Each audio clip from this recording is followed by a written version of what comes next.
রমজান মাসে আপনারা যারা নিজেদের মাদেরকে বিবিদেরকে ইফতারির টাইম পর্যন্ত বেচারিকে এই ইফতার বানানোর উপরে লাগায় রাখে, আলুর চপ, পেঁয়াজু, বেগুনি, আইটেমের পর আইটেম, 10 আইটেম বানাচ্ছে।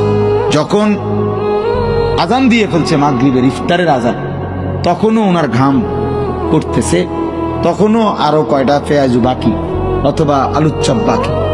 এই মহিলার কি আখিরাত নাই? কথা বলেন না তো। এই বেচারি কি ইফতারের আগে যে দোয়া করা সুন্নাত, তো এই বেটি কখন করবে বলেন? এই মহিলাটা কোন বছর তাহলে দোয়াটা করবে? আপনার কি এই 3 আইটেম ছাড়া ইফতার হতো না? আলুর চপ, পেঁয়াজু, বেগুনি, তিনটাই দরকার প্রতিদিন। কথা বুঝেন নাই? একটা আইটেম কম হলে চলতো না? তো এখান থেকে 10টা মিনিট বাঁচতো না? তো মহিলা ওই 10 মিনিট দোয়া করত।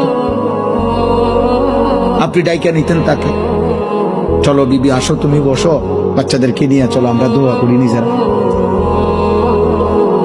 রাসূলুল্লাহ সাল্লাল্লাহু আলাইহি ওয়াসাল্লাম তো ইফতারের সময়ের আলাদা ফজিলত বলছে।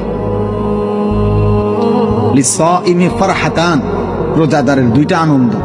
ফারহাতুন ইনদা ফিত্র, একটা হলো এই ইফতারের সময়, আরেকটা হলো ফারহাতুন ইনদা লিকাই রাব্বিহ, হাসরের ময়দানে রোজার বিনিময়ে যখন জান্নাত পাবে, আল্লাহ তাআলার সাক্ষাৎ হবে, তখনের খুশি।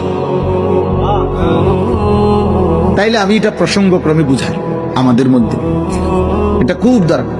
আমার কর্মচারী, আমার ড্রাইভার, আমার শ্রমিক, আমার অধীনস্থ, ওরা আখিরাত নাই? তো আমি নামাজ পড়ে আসি, ড্রাইভারে বলে দিলেন তুই বাজারটা করে ফেলো, তো ওরা আখিরাত? কথা বলেন না। ওর নামাজ, আপনি ভদ্রলোক, আপনি নামাজ পড়তে গেলেন, ওরে বললেন তুমি বাজার করে ফেলো, অথবা ওই যে 2টা খরচ যে বললাম ওইটি করে ফেলো, রেডি করে রাখো, আমি নামাজ পড়ে আসতেছি, তো ওর আখিরাত? হাসরের দিন আল্লাহ তাআলা জিজ্ঞেস করবে না?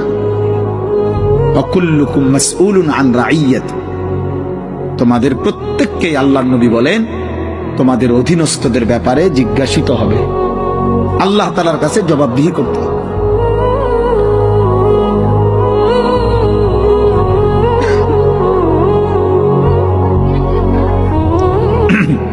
আসসালামু আলাইকুম ওয়া রাহমাতুল্লাহি ওয়া বারাকাতুহু।